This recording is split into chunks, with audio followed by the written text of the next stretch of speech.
च सर्वं यश्चादितिष्ठति स्वर्यश्च स केवलं तस्मै ज्येष्ठाय ब्रह्मणे नमः। तस्मै ज्येष्ठाय ब्रह्मणे नमः। तस्मै ज्येष्ठाय ब्रह्मणे नमः।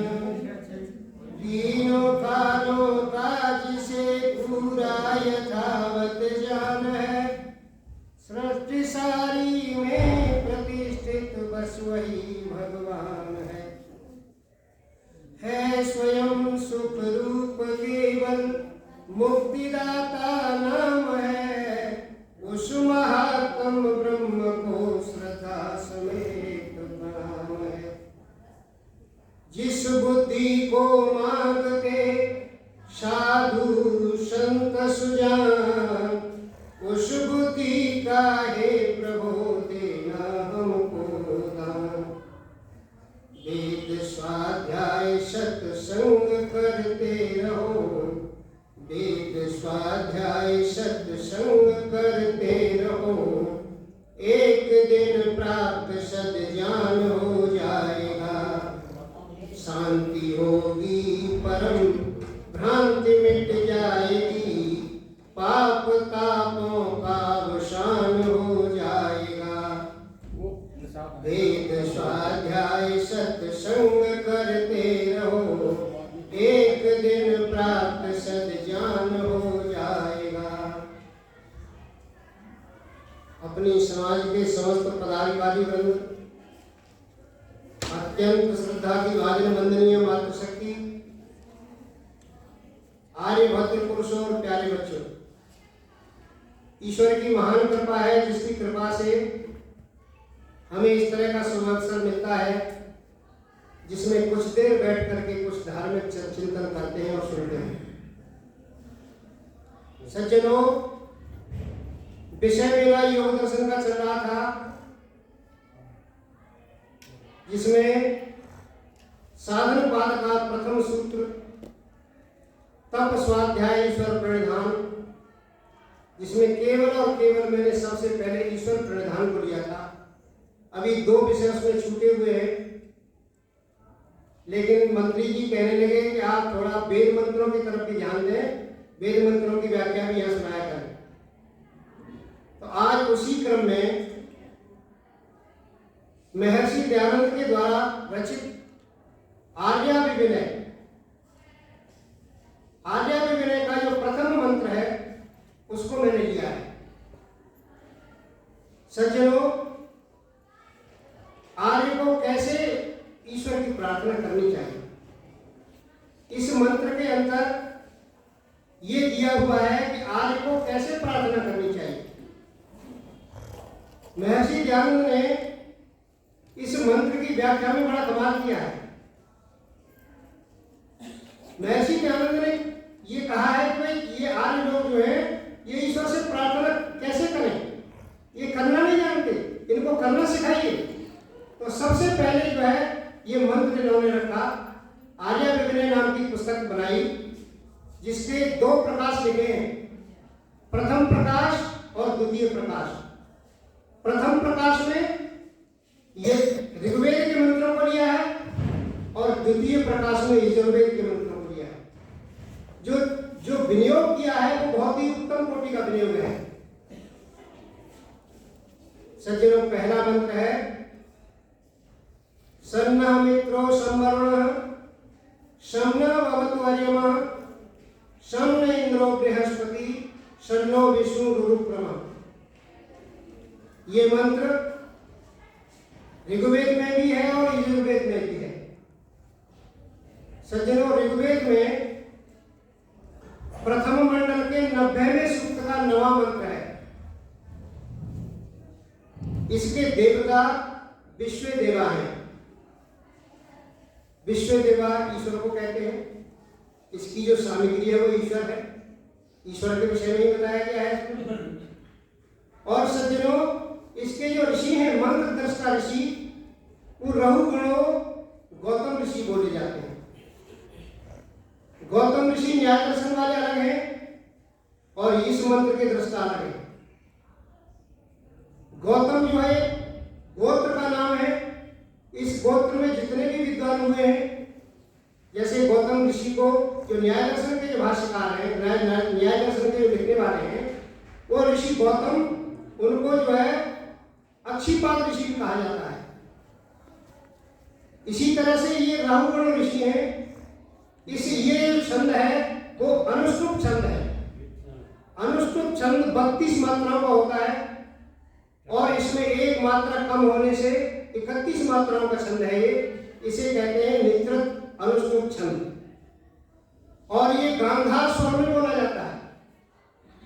गांधार स्वर यदि आप नारदीय संहिता को देखें तो नारदीय संहिता में गांधार स्वर बकरी से लिया गया है।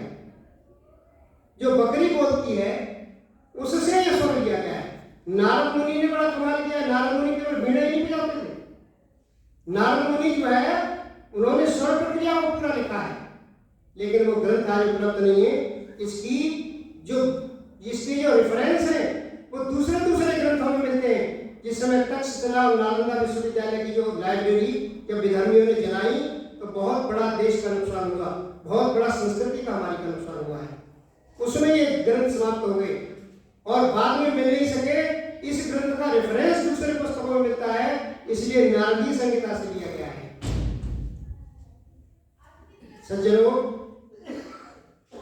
शम नः मित्रः शम वरुण।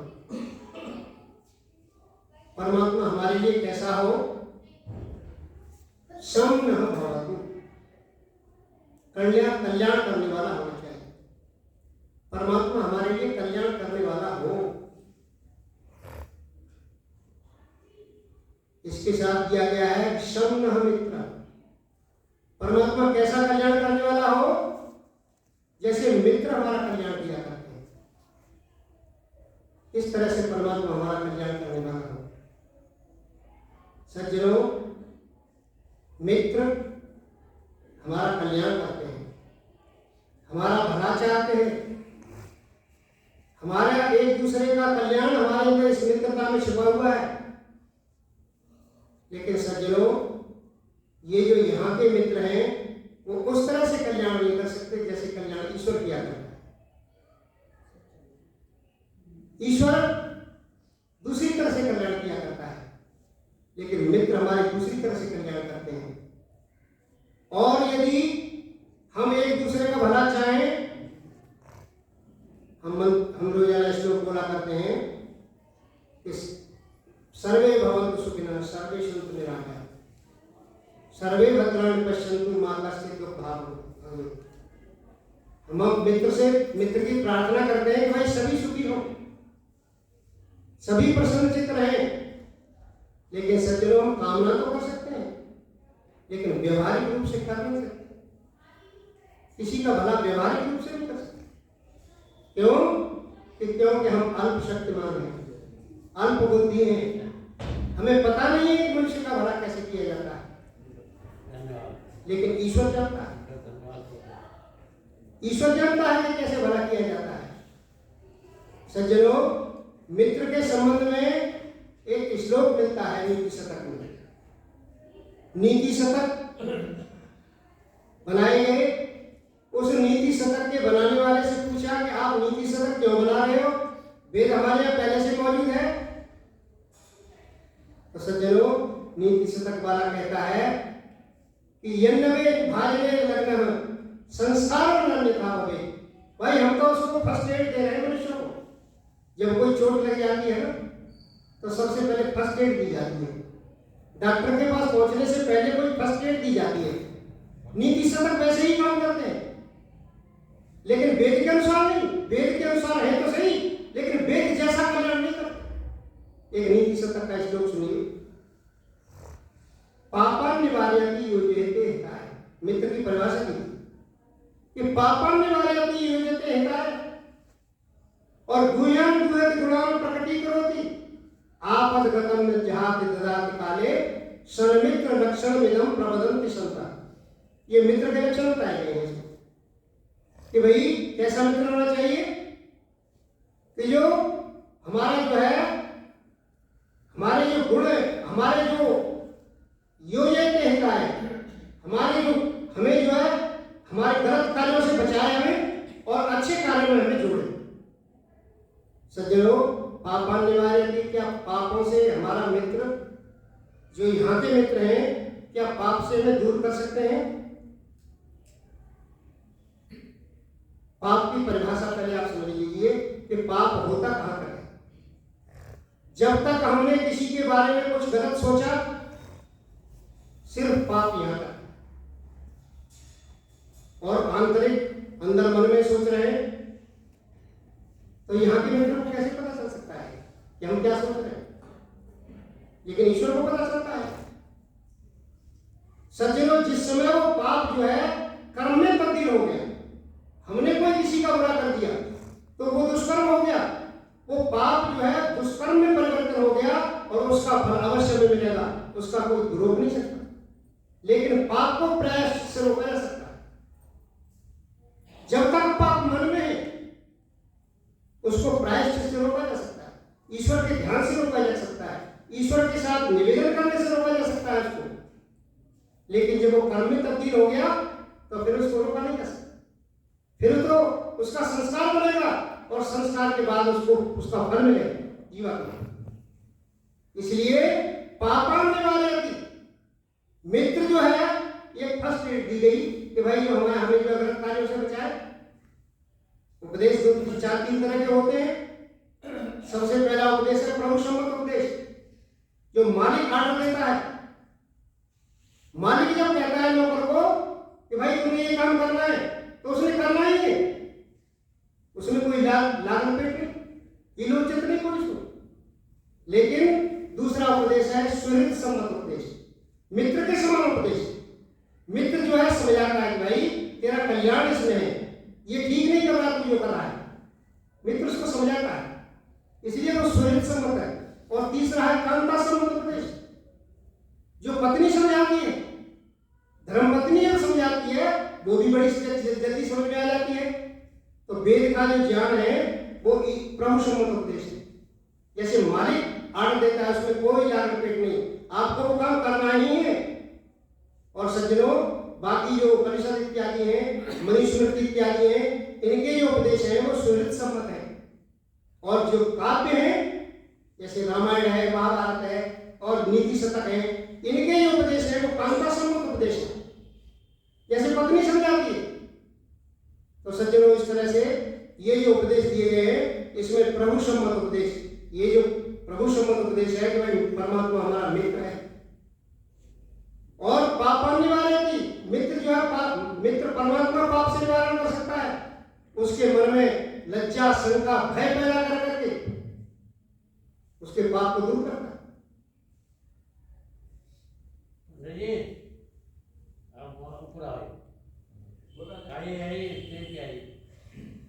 आइए आ जाओ, आइए कह रहे हो सर।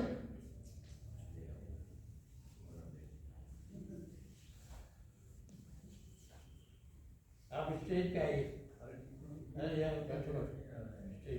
मानव की क्या पशुओं को भी वो परम पिता चेताता है, उत्साह और लज्जा शंका उनके भी दिल उपजाता है।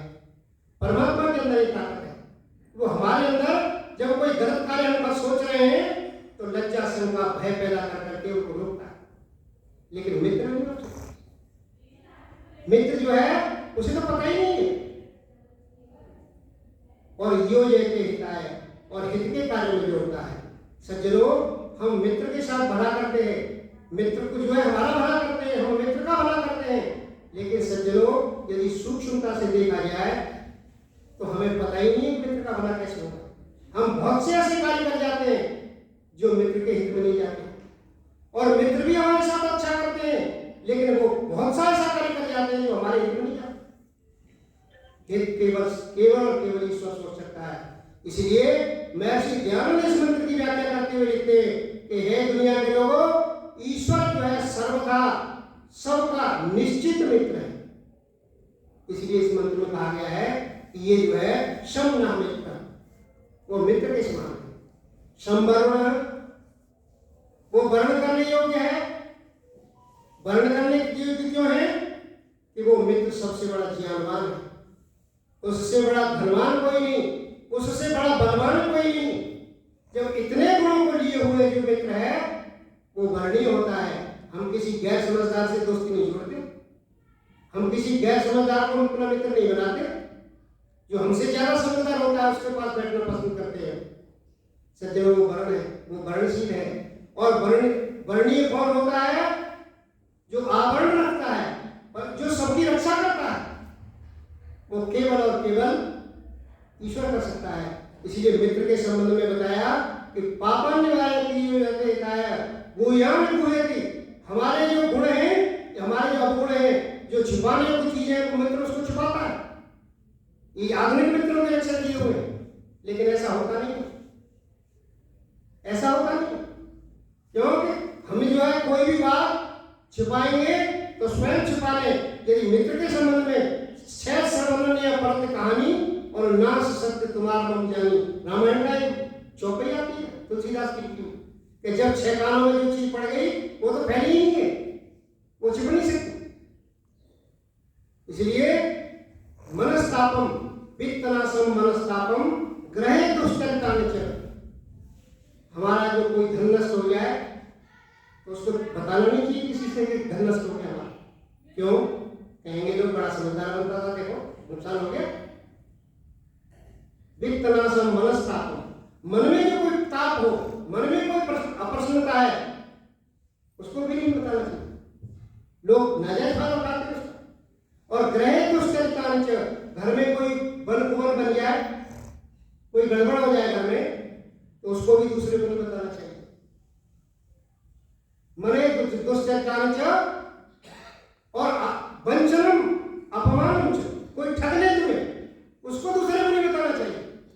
और अपमान हो जाए कहीं, उसको बार बार नहीं करना चाहिए। मतिमान प्रकाशित, जो मतिमान जो बुद्धिमान व्यक्ति हैं उनको प्रकाशित नहीं करना चाहिए। सज्जनों, आगे कहा तो सम वर्ण समनो भवत्वर्यम, वो जो वर्ण है। और आज वर्ण कौन है? आज हमारा वर्ण कौन बनता जा रहा? हमारा वर्ण बनता जा रहा बागेश्वर महाराज। पूरे के पूरे टीवी पर बागेश्वर महाराज छाए हुए, और आर्य समाज मृत हो चुका है, मृत। कोई भी समाज बोलने को तैयार नहीं है, कोई भी विद्वान बोलने को तैयार नहीं है कि ये हो क्या रहा है। जो जो व्यक्ति बोलता है उसी के खिलाफ पूरा पब्लिक हो जाती है। एक अंधविश्वास निवारण समिति का एक मानव व्यक्ति, नागपुर का रहने वाला, कोई बोल गया कि भाई ये तो गलत हो रहा है, कुछ हो रहा है, लेकिन उसके पीछे पड़ गए, उसके खिलाफ एफआईआर लॉन्च करनी, और एफआईआर लॉन्च करने के बाद उसके घर पे पुलिस का पहरा लगा दिया है गवर्नमेंट ने, उसकी जान को खतरा है। कुछ शंकराचार्य बोल रहे हैं कि भाई यदि ऐसा है तो हमारे यहाँ जो है उत्तर काशी में जो गड़बड़ हुआ है, वहां जो जोशी मठ पे गड़बड़ हुआ है, उसको आप भर दो, जो ऐसी बात है तो। लेकिन सारी की सारी बातें दबा दी गई। कुछ शंकराचार्य ये कह रहे हैं कि भाई ये विद्या गलत नहीं है, और बिल्कुल ठीक बात है उनकी, ये विद्या गलत नहीं है, विद्या तो है ये। दूसरे के मन की बात को जानना ये योग की क्रिया है। योग दर्शन में इसका वर्णन है। योग दर्शन में विभूतिपाद के अंदर इसका वर्णन है कि प्रत्यय संयमा परचित्त ज्ञानम, वह सूत्र आया है कि जब योगी जब प्रत्यय में संयम करता है, प्रत्यय कहते हैं ज्ञान में जब योगी संयम करता है तो परचित्त ज्ञानम, दूसरे के अंदर जो ज्ञान है उसका पता चल जाता है। क्यों जी, हम ध्यान से किसी की बात को सुनते हैं तो क्या उसके मन की बात को हम नहीं जान लेते? बहुत सी बातें जान लेते हैं। इसके पीछे का बैकग्राउंड क्या है, इसका अपनी घर की धन संपत्ति कितनी है, इसके अंदर कोई ये क्यों हमसे बात करना चाहता है, ये बहुत सी बातें जान लेते हैं। लेकिन जो प्रत्यय संयम, और ये संयम क्या है सज्जनों? धारणा, ध्यान और समाधि। योग के अंदर धारणा, ध्यान, समाधि बताई गई है। धारणा कहते हैं देश संबंध चित्त से धारणा। देश, जिसे देश का मतलब जापान, अमेरिका इस तरह का नहीं। देश कहते हैं जिस वस्तु के अंदर हमने चित्त लगा रखा है, किसी व्यक्ति के अंदर, किसी वस्तु के अंदर, ईश्वर के अंदर, तो वो चित्त देश बंद, उस देश में बांध देना। क्या बांध देना? चित्त को बांध देना, उस जगह पर चित्त को बांध देना, ये धारणा के अंतर्गत आता है। और ध्यान क्या है कि तत्र प्रत्येकतांता ध्यानम, और उस ध्यान को जहां हमने जिस देश में वो ध्यान लगाया है, जिस वस्तु में ध्यान लगाया है, उसको बहुत लंबे समय तक बनाए रखना प्रत्येकतांता, ये ध्यान है। और फिर उसके बाद समाधि क्या है कि अर्थमात्र निर्वासम स्वरूप शून्य में समाधि, केवल अर्थमात्र का चिंतन रह जाए, अपना भी शुद्ध बुद्ध भूल जाए आदमी, अपना जो ज्ञानात्मक स्वरूप है उसको भी मिटा दे, वो रहे नहीं उसका, अपना जो ज्ञान है वो स्मृति भी वहां की वहीं ठहर जाए, और केवल जिस अर्थ का हम चिंतन कर रहे हैं उसी का चिंतन रह जाए, उसको समाधि कहते हैं। और इन तीनों को जब मिला दिया जाए तो त्रयमेकत्र संयम वो बनता है। धारणा, ध्यान और समाधि को जब हम मिला दें तो वो संयम के रूप में आता है। उस संयम को जब हम ज्ञान में संयम करेंगे, ज्ञान को ध्यान, धारणा, समाधि से जोड़ेंगे, तो सज्जनों परचित्त ज्ञानम, परचित्त का दूसरे के चित्त का ज्ञान होता है। अभी कुछ दिन पहले एक रूबिका लियाकत पत्रकार है, उसने एबीपी न्यूज पे 2 घंटे सोच रहा है। एक मानुषी नाम की एक महिला है जिसने अपने पिता से उस विद्या को सीखा है, और बिल्कुल साक्षात उसने करके दिखाया है। ऑडियंस बैठे हुए हैं, उनके पूछा, एक सज्जन से कह दिया गया कि भाई आप मन में सोच रहे हो जो सोचना है तुमने, और उस बच्ची ने लिख के दिखा दिया कि तुमने ये सोचा है। उसने लिख के दिखा दिया कि तुमने ये सोचा है। पहले तुम गोवा गई, गोवा से तुम यहां चले गए, यहां से तुम ये आए, और अब तुमने ये सोचा है। सज्जनों, कम से कम 20 प्रमाण उसने प्रस्तुत किए हैं जो दूसरे के।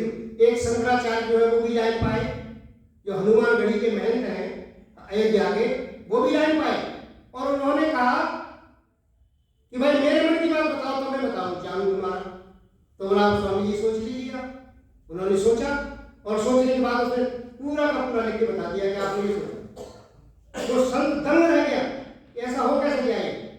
तो फिर उसने बताया कि ये योग की क्रिया है, यौगिक क्रिया है, गलत नहीं है, लेकिन इसके आगे जो बागेश्वर महाराज कहते हैं कि तुम्हारे पास ये समस्या तुम्हारी दूर हो जाएगी, ये गलत।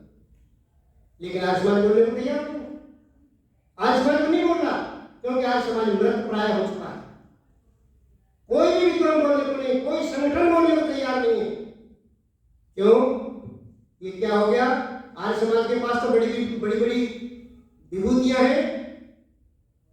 हम यज्ञ करते हैं सज्जनों, इस यज्ञ में मंत्र आपने देखा होगा, अयम यज्ञो भुवनस्य नाभि, ये यजुर्वेद का मंत्र है। अयम यज्ञो भुवनस्य नाभि, हमने यज्ञ किया है, और यज्ञो वही श्रेष्ठतमम कर्म। सतपथ ब्राह्मण में लिखा हुआ है कि संसार में सबसे बड़ा जो कर्म है वो यज्ञ है। क्यों जी? हम 40 वर्ष से यज्ञ कर रहे हैं, क्या वो श्रेष्ठता हमारे अंदर आई है? क्या हमारा झूठ, क्या हमारा जो फरेबी, और क्या हमारे जो दूसरे दूर हुए हैं? सज्जनों, श्रेष्ठ कर्म हमने किया और हम स्वयं श्रेष्ठ नहीं बने। जब श्रेष्ठ कर्म करने वाला व्यक्ति स्वयं भी श्रेष्ठ बनता है, क्योंकि श्रेष्ठ कर्म करने वाला श्रेष्ठ नहीं बनेगा। लेकिन यज्ञ का मतलब हमने नहीं समझा। हम जो क्रिया करके आए हैं, अयम यज्ञो भुवनस्य नाभि, यदि केवल भौगोलिक दृष्टि से हम देख लें कि जो कुंड बना हुआ है, ये भुवन की नाभि कैसे हुआ? नाभि उसे कहते हैं कि जब हम गर्भावस्था में होते हैं तब नाभि से हमें भोजन मिलता है और हमारा पोषण होता है नाभि से। लेकिन जब गर्भ से बाहर आ जाते हैं तो फिर नाभि चक्र फिर भी दुरुस्त रहना चाहिए। नाभि चक्र जो है वो दुरुस्त रहना चाहिए हमारा। नाभि जब बिगड़ जाती है तो व्यक्ति का स्वास्थ्य ठीक नहीं रहता। तो सज्जनों, जो व्यक्ति यज्ञ नहीं करते उनकी नाभि तो खराब होनी चाहिए ना। लेकिन ऐसा तो नहीं देखने में आ रहा। जो व्यक्ति बिल्कुल ये नहीं करते वो हमसे बढ़िया दिखाई देते हैं। हमारे अंदर क्या परिवर्तन आया है जी? सज्जनों, हमने भुवनस्य नाभि का सब मतलब नहीं समझा। ये संसार में भुवनस्य नाभि, ये जो एक गाड़ी का पहिया होता है, धुरी जिसके अंदर लगी होती है, तो उसके चारों अंदर जो धुरी, जो नाभि है उसकी, उस नाभि में पहिया चलता है। यदि नाभि गड़बड़ हो जाए तो पहिया इधर उधर चलेगा, ठीक नहीं चलेगा। लेकिन क्या हमने ये देखा है कि निजी जी के बिना हम ठीक चल रहे हैं कि गलत चल रहे हैं? सज्जनों, हमने उस यज्ञ का मतलब नहीं समझा। महर्षि दयानंद ने यज्ञ के 3 मतलब बताए हैं कि देव पूजा, संगतिकरण और दान। हमने देव पूजा की। कौन से देवों की पूजा की हमने? जड़ देवताओं की पूजा। और पौराणिक हिंदू क्या करता है? वो भी जड़ की पूजा कर रहा है। लेकिन हमारे अंदर विशेषता ये है कि हमारे जो देवता हैं वो साक्षात देव हैं, और उसके अंदर वो जो पूजा करते हैं वो देव नहीं है। उससे ये देव प्रसन्न नहीं होंगे जो जिससे हम प्रसन्न करके आए। ये विशेषता है इसके अंदर। लेकिन सज्जनों, क्या महर्षि दयानंद ने एक ही तरह के देव बताए हैं क्या? क्या जड़ देव भी बताए हैं महर्षि दयानंद ने? महर्षि दयानंद ने चेतन देव भी बताए हैं। उन चेतनों की पूजा हमने छोड़ दी, और चेतन की पूजा साधु अपने देश में 3.5 करोड़, और देश क्या कर सके इस भारत की ओर, हट्ठे कट्ठे साधु बन के घूम रहे और चिरंजीते हैं। सारे के सारे अवगुण भरे हुए हैं, और कुछ पूछो तो ध्यान नहीं है उनको। ऐसे लोग भी सनातन धर्म में चले हुए हैं और सनातन धर्म को लगातार बढ़ा रहे हैं। सज्जनों को कैसे धर्म नहीं बढ़ेगा जिसके 3.5 करोड़ प्रचारक हों? लेकिन हमारे प्रचारक हैं कि गुरुकुल से विद्यार्थी निकला, कोई समाज उसको जगह देने को तैयार नहीं। आज मेरे गांव के 5 बच्चे मुझे देख करके सबसे पहले आज समाज में बना रहा हूं। कोई आज समाज नहीं था, और मुझे देख करके वो 5 बच्चे जो है प्रभात आश्रम में दाखिल करवा दिए लोगों ने। मैंने कहा भाई ब्राह्मण हो तुम, 350 परिवार ब्राह्मणों के हैं, और तुम सारे शूद्र हो, ऐसे काम करते हो कि जिससे ब्राह्मण के उचित नहीं है। तो मैंने कहा कुछ बच्चे जो आपके जो न पढ़ने वाले हो तो मुझे दीजिए, मैं गुरुकुल में दाखिल करवाऊंगा। तो मेरी मान करके प्रभात आश्रम में दाखिल कराए, और 5 के 5 बच्चे प्रोफेसर हो चुके हैं। सज्जनों, 5 बच्चे, उनको देख करके और कह रहे हैं कि भाई हमारे बच्चों को भी दाखिल करवाओ। वहां तो बड़ी अच्छी पढ़ाई थी, लेकिन कोई भी आज समाज की तरफ नहीं था। मैंने उनसे कहा कि भाई अब हम 6 हो गए हैं, पहले मैं अकेला था और ब्राह्मणों से टकता था मैं जा करके, लेकिन अब तो तुम 6 मेरे साथ हो, 5 ब्राह्मण के बच्चे हैं, तो फिर अब चलो आज समाज बनाते हैं गाँव में, मैं भी पैसे से व्यवस्था करूंगा पैसे की। सज्जनों कहते हैं कि हमारे गांव के लोग कहते हैं कि भैया तू अपने ज्ञान को अपने पास ही रख, हमें जरूरत नहीं है ज्ञान की, तू तो हमारी दावत भी बंद कर देगा। कोई हमें जो है कनाकों में बुला लेते वो भी बंद हो जाएगा हमारा, इसलिए आज समाज को यहाँ मत लाना। सज्जनों, आज समाज की विफलता है कि ऐसे ऐसे आडंबर हमारे देश के अंदर चल रहे हैं, उसमें कोई भी सच्चाई नहीं है। लेकिन सारा का सारा हिंदू समाज एकजुट होकर के, एक हिंदू को एकजुट होना चाहिए, लेकिन इस बात पर नहीं, हिंदू को एकजुट होना चाहिए, ये बात ठीक है, लेकिन क्या आडंबर पर एकजुट हो जाओगे आप? सज्जनों, ये हमारी बहुत बड़ी नाकामी है आज समाज की है। आज समाज को आगे चलना चाहिए। हमने ऐसे ऐसे लोगों को वर्णीय मान लिया, और क्या क्या पढ़ाते हैं। मैं कभी कोई पार्कों में जाता हूँ तो पार्कों में एक सरदार जी कह रहे हैं कि जी वाहे गुरु कहने से सारे के सारे देवताओं की पूजा हो जाती है। बा से विष्णु, हा से हरि, वो कह रहे हैं ब्रह्मा विष्णु महेश तीनों की पूजा हो जाती है। मैंने कहा सरदार जी कितने पढ़े लिखे हो आप? वो BA तक पढ़े हो। मैंने कहा हिंदी पढ़ी है आपने? हाँ हिंदी पढ़ी है BA तक। तो मैंने कहा ये विष्णु कहाँ से निकाल दिया? बा से ये कहां से निकाल दिया? ये तो शब्द ही नहीं है इसमें, विष्णु ये तो विश्व शब्द है इसके अंदर। तो कहने लगे नहीं ऐसे ही। सज्जनों, मैंने कहा तुम गुरुवाणी पढ़ते हो, तुम तो गुरुवाणी नहीं पढ़ते, ऐसा लगता है। गुरुवाणी में कहा कि जो नर में मुझको ईश्वर उचरे तो न गेह घोर नरक में पड़े। मैं हूँ सब ईश्वर का दासा और देख लाया जगत तमाशा। मैंने कहा भाई गुरुवाणी मेरे कान में तो पड़ गई, मैंने तो मान ली गुरु की बात। मैंने कहा गुरु नानक की बात मैंने मान ली। उन्होंने कहा कि भाई मैं ईश्वर का दास हूँ तो मैं भी ईश्वर का दास बन के गुरु नानक की तरह ईश्वर का ध्यान करता हूँ। मैंने तो मान ली भाई, तुम माथा टेकते रहो सारे के सारे नरक में जाओगे। मैंने कहा सारे के सारे। जो गुरु नानक की बात को नहीं मानोगे तो तुम कहाँ रहोगे बताओ। आज ये ड्रामा क्योंकि आर्य समाज की विफलता है। आर्य समाज उस तरह से प्रचार नहीं कर पाया। आर्य समाज केवल मंत्री प्रधान बनने में रह गया। जो वेद का काम आर्य समाज को ऋषि ने दिया हुआ था, परोपकारी सभा को दूसरा काम दिया हुआ था।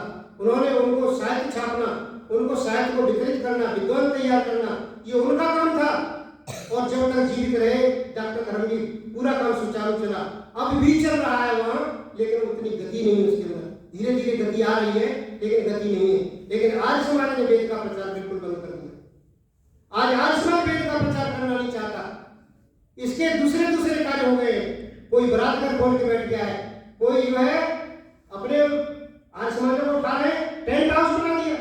ये गीता कॉलोनी आर्य समाज है जमलपाल में, उन्होंने सबसे पहले वो आर्य समाज जो है वो उठाना शुरू किया। कभी ब्याह को बरातों को धीरे धीरे करके वो टेंट का सामान वही रखने लगे और फिर वो मंत्री प्रधान बन गए वो, और परमानेंट टेंट हाउस बन गया है। उसको कोई उठा नहीं सकता, सभा भी नहीं उठा सकती। आज आर्य समाज में ये दुर्गति हो रही है। आपके आर्य समाज में कितना बड़ा हॉल भरा रहता था, आज क्या हो गया है इसको। दिन रोज जो व्यक्ति चला जाता है उसके घर से निकल के कोई आदमी आता नहीं। सज्जनों, हम किसको वर्णीय मान रहे हैं? समनामेत्र संवर्ण समलो भवत्वर्य। वो परमात्मा अर्यमा है। अर्यमा किसे कहते हैं? कि यो आर्यन बनते आर्यमा। जो आर्य को मानता है, आर्य का सम्मान करता है, वो अर्यमा है। परमात्मा आर्यमा है, परमात्मा आर्य का सम्मान करता है। महर्षि ज्ञान में लिखते हैं कि परमात्मा जो है हे पक्षपात रहित धर्म न्यायकारी, हे न्याययुक्त सुख के देने वाले परमेश्वर। इस आर्यमा का अर्थ करते हैं आर्यन बनने के। जो न्यायाधीश आर्यों का सम्मान नहीं करे, जो श्रेष्ठ व्यक्तियों का सम्मान नहीं करे, जो समाज में गतिशील व्यक्ति है, जो समाज में ज्ञानवान व्यक्ति है और ज्ञान को अपने आचरण में ढालता है, ऐसा जो आर्य है, जब उसका केस किसी कोर्ट में पहुंच जाए और सब उसका जो है न्यायाधीश उसको हरा दे तो वो आर्य का हुआ? आर्य नहीं हुआ। आर्यमा तो उसे कहते हैं जो आर्य का सम्मान करे। परमात्मा आर्य का सम्मान करता है। लेकिन हम जो है हम परमात्मा हम ईश्वर के उस गुणों को धारण नहीं कर रहे, हम सम्मान करने को तैयार नहीं। सज्जनों, हम आर्य का सम्मान नहीं कर रहे। आज कोई भी समाज इस तरफ चलने वाला नहीं है। अर्यमा छोड़ दिया सबने, आर्य का सम्मान नहीं कर रहे हम लोग। ये कैसे भवन की नाभि बनेगा ये चीज? जब तक हम आर्य लोगों को अपने साथ नहीं जोड़ेंगे, दूसरे अच्छे लोगों को साथ नहीं जोड़ेंगे हम, तब तक ये कैसे हम चलेंगे? कैसे भवन की नाभि बनेगा? ये भवन की नाभि नहीं बन सकता। आर्य ये जो भाई श्रेष्ठतम कर्म, वो श्रेष्ठतम कर्म नहीं हो सकता। उसका केवल भौगोलिक कार्य नहीं है। केवल भौगोलिक दृष्टि से हम देख लें तो हजारों लाखों ये जिसाना बनी हुई है, वो क्या वो सभी भुवन की नाभि है? भुवन की नाभि नहीं है। भुवन की नाभि तो ये विचार है। महर्षि ने क्रांति की है। महर्षि का जो क्रांतिकारी दर्शन है, महर्षि से सीखा क्या हमने? सज्जनों, को बता सकता है आप लोगों में से महर्षि से अब तक हमने क्या सीखा? 40-40 वर्ष से सुनते चले आ रहे हैं। क्या सीखा महर्षि से? कोई कहता है कि हमने तो मूर्ति पूजा का खंडन सीख लिया, कोई कहता है कि हमने तर्क करना बहुत सीख लिया महर्षि से। लेकिन सज्जनों, यदि महर्षि से सीखना है तो जहां तक मैंने अपना सीखा है, नेविगेट करना सीखा महर्षि से। नेविगेट करना सीखिए महर्षि से। जो मार्ग निर्धारित हो गया, हमने उस मार्ग पर चलना है, चाहे कुछ भी हो। नेविगेशन सीखी। महर्षि नेविगेट करना जानते हैं। आप ये मत समझो कि किसी साधु को कोरोना नहीं होता। हम लोग ये समझ लेते हैं कि ये बाबा जी जो कपड़े रंग के घूम रहे हैं, इनको कोई समस्या नहीं होती। सज्जनों, पूरी समस्याएं उनको कोरोना भी होता है, उनको और तकलीफें भी होती हैं। और जहां साधु 10 साधु मिलकर के कोई संस्था बना के बैठे हैं, वो पैसे की प्रॉब्लम भी आती है और वहां ईगो प्रॉब्लम भी आती है, वहां दूसरी प्रॉब्लम भी आती है। लेकिन सज्जनों, वो नेविगेट करना सीख जाते हैं। वो सज्जनों, संसार में साधु लोग जितना हम लड़ेंगे समाज से, उतना हमारे अंदर नेविगेशन बढ़ेगा। हम समाज से दूर हो गए, हम मनुष्य समाज से दूर हो गए। चंद व्यक्तियों को इकट्ठा करके हम ये समझ लेते हैं कि हमारा समाज चला रहे हैं। आज समाज का क्या हो गया? जिस समय पहली पीढ़ी बनी थी, उस पहली पीढ़ी ने संसार भर में आज समाज फैला दिया, लेकिन आज हम जो संपत्ति बन गई उनको भी नहीं संभाल पा रहे। ये स्थिति बनती जा रही। हमारे यहाँ कैसे बने? महर्षि दयानंद सम्मान करते थे। कैसा सम्मान करते थे? पूना प्रवचन चल रहा है, पूना में प्रवचन चल रहा है ऋषि का, और ऋषि जो है ये देख रहे हैं एक व्यक्ति रोजाना उनके साष्टांग दंडवत करें, साष्टांग दंडवत कर रहा है। रोजाना प्रवचन में आता है, साष्टांग दंडवत करता है। एक दिन हाथ जोड़ के कहने लगा, स्वामी जी, मैं तो एक गरीब आदमी हूँ, आप मेहरबानी करके आज का भोजन मेरे लिए करो। महर्षि ने उनके प्रवचन में सामान्य व्यक्ति नहीं आया करते थे। राणा डे जैसा व्यक्ति, जो मद्रास उसका महाराष्ट्र हाई कोर्ट का चीफ जस्टिस, उनकी सभा में आया करता। जो इलाके के प्रसिद्ध विद्वान, कलेक्टर और एसपी और प्रसिद्ध पैसे वाले, उनकी सभा में आया करते थे। उन सबका भोजन मना करके और उस गरीब के यहाँ भोजन करने चल दिए। गरीब चला गया बेचारा और ले गया उनको, भोजन कराया।